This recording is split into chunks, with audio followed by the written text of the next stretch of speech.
नमस्कार, आहारसमध्ये तुमचं स्वागत आहे। आज आपण हिवाळ्यासाठीचे डिंकाचे लाडू करणार आहोत। त्यासाठी मी काय काय साहित्य घेतले बघा।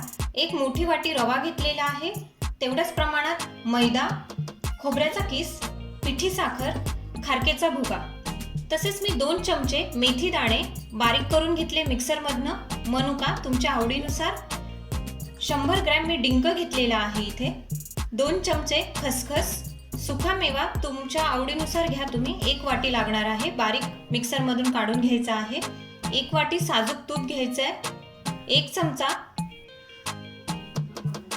जायफळची पूड घेतली आहे, तसेच इलायची पूड मी घेतली 1 चमचा आणि चारोळ्या तुमच्या आवडीनुसार। चला तर मग डिंकाच्या लाडूंना सुरुवात करूया।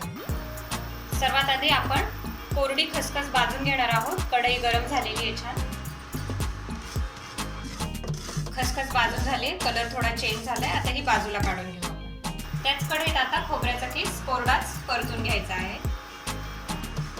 खोबरे झालंय, कलर थोडा चेंज झालाय बघा, गोल्डन ब्राउन। आता बाजूला काढून घेऊ। आता 3 ते 4 चमचे तूप घेऊन आपल्याला त्याच्यात डिंक तळायचा आहे। तूप वितळलंय, आता आपण डिंक ऍड करून घेऊ आणि तळून काढू। मस्त फुलून येतं डिंक। सर्व बाजूने हलवत राहून सर्व डिंकाचे कण तळले गेले पाहिजे। बघा छान फुलून आलं। आता तळून झालेला डिंक काढून घेऊया एका ताटात।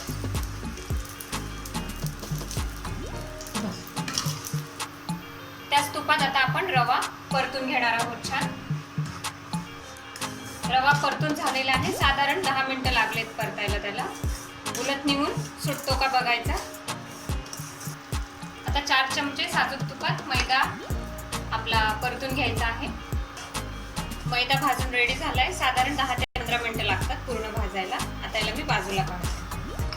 आता 2 चमचे तुपात खारकेचा भुगा परतून घ्यायचा आहे 3 मिनिटं। खारकेचा भुगा परतून झालाय, आता बाजूला काढून घेऊ। आता पुन्हा 2 चमचे तुपामध्ये सुक्या मेव्याचा भुगा परतून घ्यायचा आहे। आता तुपामध्ये मेथीची पावडर, मेथी दाण्यांची पावडर परतून घेऊया। 1 ते 2 मिनिटं परतून घ्यायची।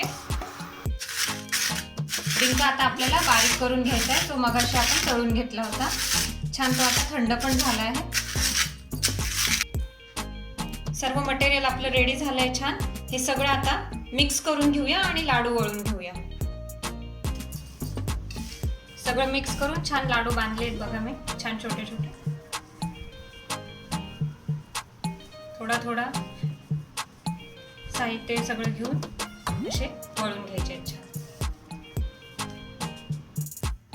चला तर मग आपले डिंकाचे लाडू तयार झालेले आहेत। तुम्ही पण असे करून बघा आणि आम्हाला नक्की कळवा तुम्हाला आमची रेसिपी कशी वाटली। आहारस चॅनलला लाईक करा, शेअर करा आणि खाली दिलेल्या सबस्क्राईब बटन वरती क्लिक करा आणि बेल आयकॉन वर क्लिक केलं तर तुम्हाला नवीन नवीन रेसिपीज समजत जातील। Thank you.